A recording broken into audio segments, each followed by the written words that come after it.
Hi everyone, this is Rob from This Board Game Life, and today I'm going to be taking a look at Capo dei Capi from Dr. Finn's Games. It's designed by Steve Finn, plays 2 players, 8 and up, plays in about 15 to 20 minutes, a little bit longer than your first game, but this is a pretty cool game. I want to show you what it's all about. This is a press your luck game, some really cool dice action. One thing I want to add is this box is super sturdy. This is really nice compared to some boxes. There's just one thing, when you pick up this game, you definitely know it's sturdy. So definitely big props to that. We've got some really nice big tiles over here that come as part of the game. There's a central tile, which is the mayor right over here, and then 2 tiles with white dice on one side and black dice on the other side. And you'll see that in a moment here. We've got 2 player aids over here. The player aids are definitely nice to have in the game. They kind of tell you what all the different dice combinations are, and on the back there's some rules explanations with some frequently asked questions. Also very nice to have. The rule book is pretty nice. It gives some nice explanations of all the different rules. It's definitely not a difficult game by any means, but some of the rules you kind of got to get used to, especially some of the dice combinations. First, player 2, you'll be referring to this rule book a lot, and also the player aids, and then after that you pretty much don't need this anymore. We've got 2 dice, black and white, and then some pawns. There's a black pawn over here and a red pawn. We have some markers over here which basically say where to put all the different components of the game.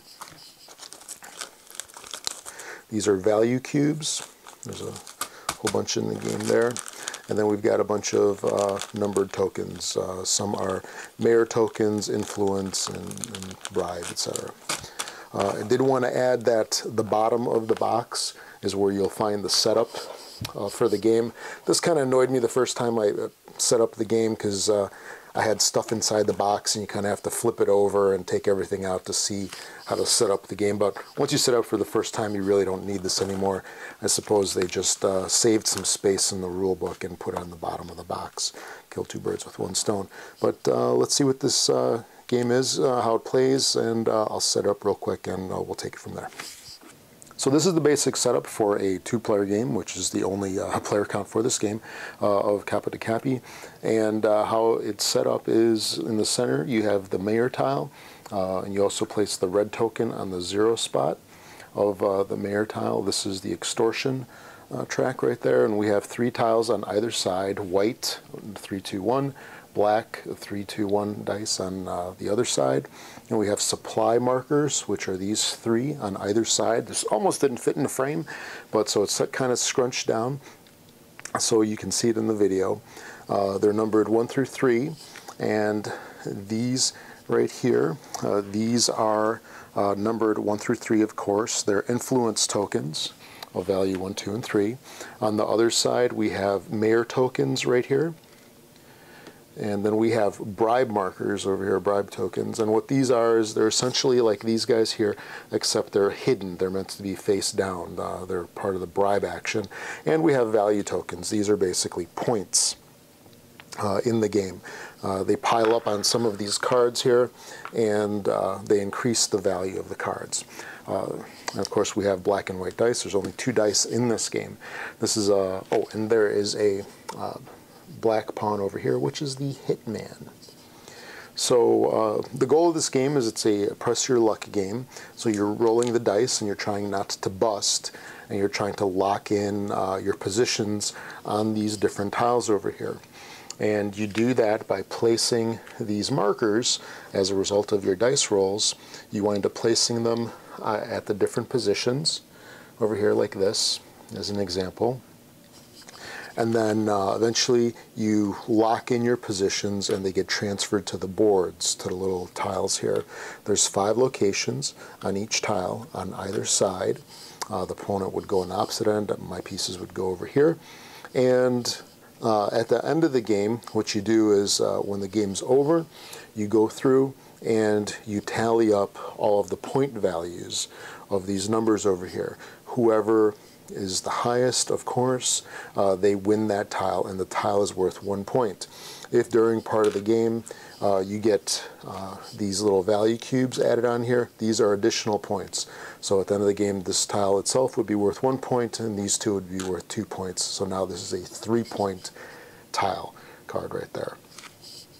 The bribe tokens, they get placed on there, and they're hidden like this. There are some instances where you can turn them over. Your opponent can turn them over, and so they can actually see what's there. However, you can always view your own to know the value of that particular tile. And then lastly, there is mayor tokens over here. These are gotten from the mayor location here, and what you basically do is you can sort of mitigate your luck in the game, because it's a dice rolling game, it's a press your luck game. Yeah, you don't have much control over what happens. A bad die roll can kind of put you in a really bad spot, but what you can do is you can use these little mayor chips right here, these little mayor tokens, to do various actions like reroll dice, move things around. It's all sorts of stuff. So these are really important in the game. They're really, really important, and they can basically make or break you. The first couple times that I've played the game, you kind of tend to forget about these, but they're extremely important. And if you don't play with them and you play somebody who does, they will own you. They will just annihilate you. So what happens when you roll the dice? Well, what you do is, like, you look at your two results. So right here, I rolled a 6 and a 3. So a black 6 and a white 3. What you do is you look at your little cheat sheet here, and you find that if you roll a 6, which is the black dice right here, and a 3, you place a value cube from supply on the target card. So that's the invest action. So the target card is a white 3. So I would place a value cube on the white 3, just like that. So that's one way how I just increase the value of that particular tile. So now this tile is a little more attractive to get than these others, which are currently worth only 1 point. So the various actions that you get on here are influence, which is if you roll both dice at 1, 2, or 3, so 3 or less on both dice, and this basically gives you a choice. So here I can place a value 1 token on the black 3 as such, or I can place a value 3 token on the 1, on the white 1. What's important to remember here is that with any of these positions here, you can only have one of these per side. If you, or actually in front of each token, if you're forced to place a second token next to a tile, you bust. So that's basically how you bust.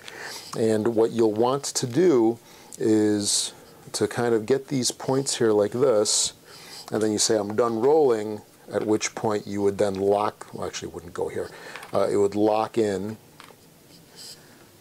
your points there. There is an instance where if you use the mayor tokens, these are extremely powerful, as I had said, but they force you to take another roll. So you kind of have to use these wisely. If you're in a precarious situation, you might not want to use that. It's going to be a huge advantage, but at the same time, it might cause you to bust on the subsequent action that you have. So going back to the different actions that we've got. So influence, where you can place on, if they're 1 to 3 on either one, you can place appropriately there. The next action is extort. This is where one of the dice is a 4, and then the other dice is a 1 through a 3. What this does is it forces you to raise the extortion level. That's this track right here. You raise it based on the number on the die. So here it would raise 2, 1, 2.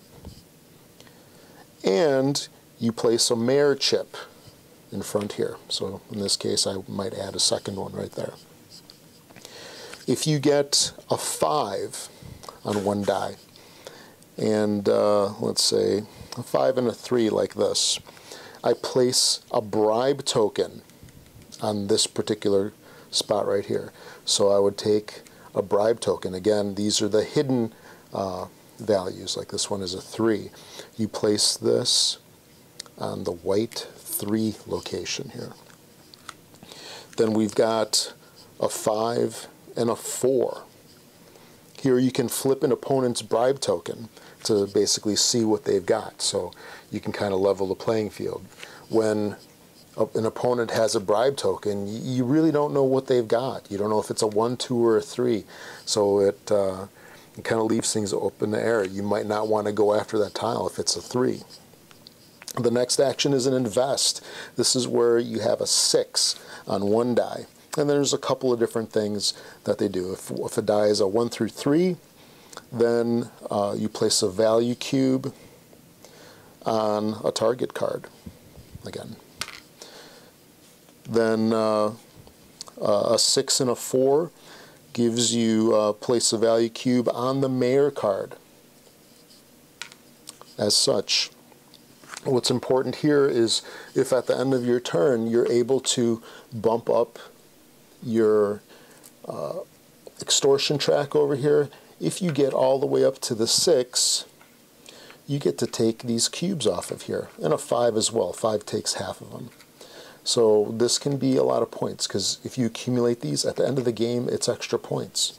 These tiles are only worth 1, only 1 point each, so these value cubes are a big deal. You can get 3 of these cards. That's 3 points. This right here is 4 points by itself. So don't just rely on the cards themselves. The value points are huge in this game. And then there's a couple more actions of where you roll doubles. These are pretty cool. So a double 1, you can place an influence token worth 1 on any card. They're kind of like wild card things. Then 2, place double 2s, place 2 anywhere. 3, place a double 3. I'm sorry, a double 3, place a 3, and so forth.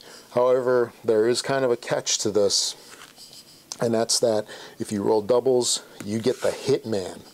So the hitman's after you. If you roll doubles again, you bust.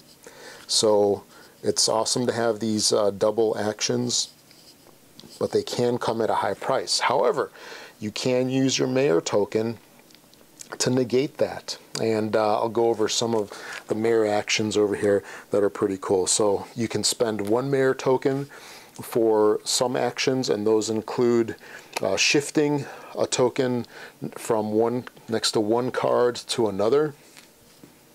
As such, you can pocket, which is move any token from next to any card onto a card. Well, I'd probably want to do the 3 because it's a higher value right there. You can do payoff, which is when you roll doubles, you leave the hitman in the supply so he doesn't come after you. And then there's backstab, where the non-active player, so whoever isn't their turn right then and there, they may force the other player who's actively rolling to negate their roll and re-roll. So if they got a really good roll, you can kind of hose them. So that is a single token, single mirror token action. To do now, the double token actions are as such. First off, you can renege, negate your own dice roll and re-roll. So you can use that for a bust. So you can see how powerful that is right there. If you were just loaded up and you busted, well, you can pay your mayor tokens and kind of do like a 8-second back button on there and re-roll. However, as soon as you use these, you got to roll again. So it's very, very risky there. And you can also do a double action here as a scandal, which is you can increase this track by 1 or 2. Again, you got to be careful with that because you don't want to go above 6 again, because that's a bust. So that's basically the gist of the game. It's actually a really fun game. If you like press your luck games, push your luck games, this one is really fantastic because it's got the typical press your luck style elements to it that a lot of people really enjoy, like from games like Can't Stop, etc.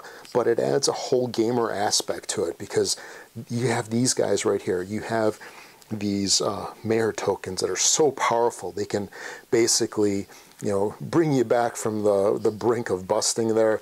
But there's a lot of risk. You got to figure out when you can use them. And if you burn through them too fast, you might not be able to get more right away. But they're definitely a fantastic addition to this game. This is a really fun game. I highly recommend it. It came out, it was on Kickstarter a while back. It's out in retail right now. Definitely check it out. So that is Capo dei Capi from Dr. Finn's Games. Definitely give this one a thumbs up.